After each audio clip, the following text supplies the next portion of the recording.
Hello guys, welcome back again to a new video. In this video, we will be discussing about this space complexity. What does it actually mean?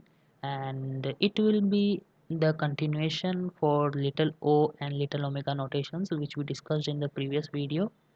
So let's get started. So what does the space complexity actually mean? Actually, there are two concepts. One is auxiliary space and other is space complexity. So people often just mix them up, but it's not the case. They are two both different things. The first, that is the auxiliary space, is actually the extra space or the temporary space that is used by an algorithm. Let's say we have a linear search algorithm, and the for loop, the space complexity of that for loop when it will be run will only be the auxiliary space required.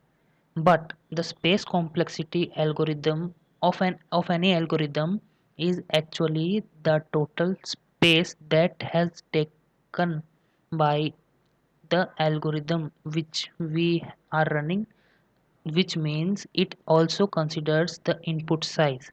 So if we are considering the linear search, then we have to also incur the space complexity of the array that we are actually in, which we have inserted the elements, and we are giving it as an input to the linear search function, so as to search an element. So that space complexity includes both auxiliary space and the space used by the input. So actually auxiliary space is the subset of space complexity of any algorithm.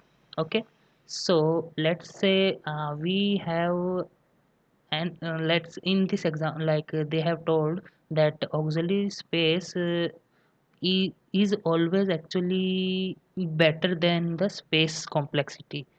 And let's say like merge sort actually uses order of n auxiliary space. Insertion sort and heap sort also uses only order of one auxiliary space.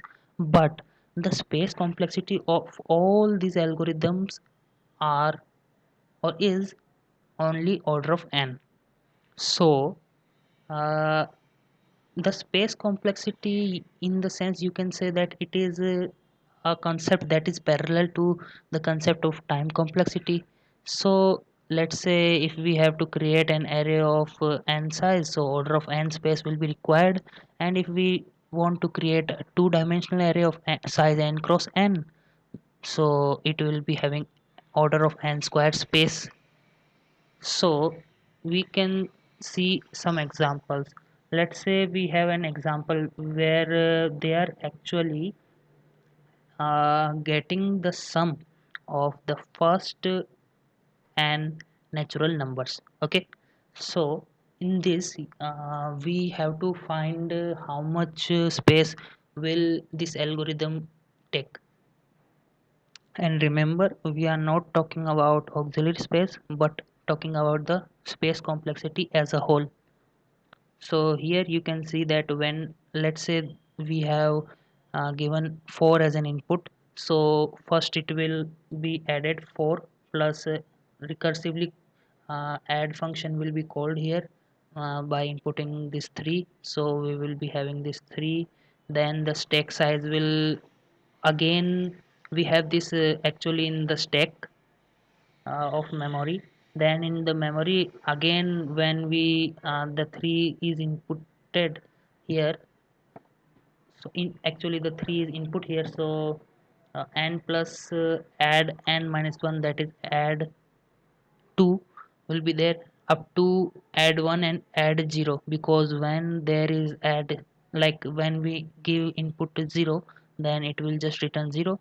So in the memory there are actually four stack memories.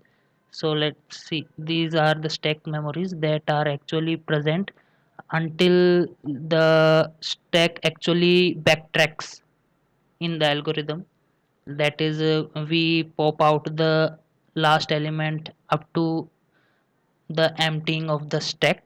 So actually, as 4 was the input, so we had a 4 as the size in the maximum stack size here. So there will be order of n space complexity. Okay, now let's say we have another problem here. um, like it doesn't I have to just tell that it doesn't depend on the for loop only, that let's say there are n comparisons, so always there will be n number of space complexity. There can be much more space complexity as well, but uh, or less than that as well. So you have to just keep considering like all the possibilities that may occur. So in this example, they are actually summing the adjacent elements in the array. So you can see that they are just calling this pair sum and it will return x plus y. So the activation record in the memory will be only having this PAISEM. Sorry, pair sum should be there here, R is not there. So the activation record for this function will be erased when we return this x plus y. So order of one complexity will only be there because we will be just adding this one. And as this is called for n times, so like it will not be actually order of n here because we are just summing and it is just like stored in the sum variable. Okay, but so like the order of order of complexity, or the time complexity will be order of n, but the space complexity will be only order of 1 here. Okay,